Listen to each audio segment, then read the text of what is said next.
Candidate বেচারার জীবনে ইসলামের নামগন্ধ কিচ্ছু নাই, কিন্তু পোস্টারে বিসমিল্লাহটা লম্বা করে লিখতে হবে অথবা আল্লাহর নামটা লম্বা করে লিখতে হবে, যাতে করে সবাই জানে যে আমি খুব ধর্মভীরু মানুষ। ভোট যখন চাইতে আসবো তখন লম্বা করে একটা টুপি মাথায় দিয়া খুব ফেরেশতার মতো ভালো মানুষ সেজে, ইনোসেন্ট বয় সেজে আসবো। আমি যে ডাকাত, টিনচোর, গমচোর 2 নম্বর, সেটা লুকায় রেখে এরকম আসতে হবে। এই চরিত্রটা আমাদের মধ্যে আছে। যেই জোরে ঠিক বলছেন তাতে মনে হয় যে হুজুর দিছে প্রার্থীদের কেসকে বাঁশ এবার নিজেও কিছু খান। এইরকম ভণ্ডামি, অর্থাৎ মানুষের সামনে ফেরেশতা সাজা, আসলে দুনিয়ার 2 নম্বরই। এগুলো আমাদের সবার মধ্যে কম বেশ আছে না নাই? এই কপটতা ইমানদারের চরিত্র না, এই 2 নম্বরই ইমানদারের চরিত্র।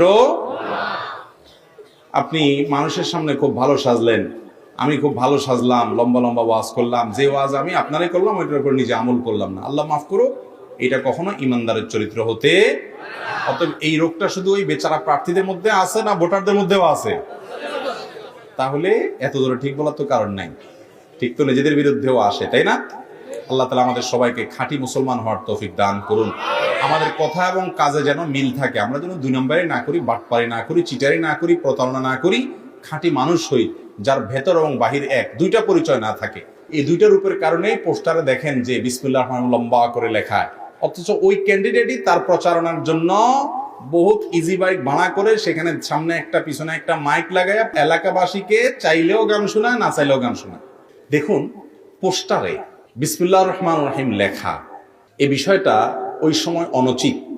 যখন এটা লেখার ফলে আমি জানি যে এই পোস্টারটা একসময় ছিঁড়ে ফেলা হবে, নিচে পড়বে, ড্রেনে পড়বে, ময়লায় পড়বে, অসম্মান হবে। কারণ বিসমিল্লাহির রহমানির রহিম এটা আল্লাহর কোরআনে কারীমের আয়াত, ইন্নাহু মিন সুলাইমান ওয়া ইন্নাহু বিসমিল্লাহির রহমানির রহিম।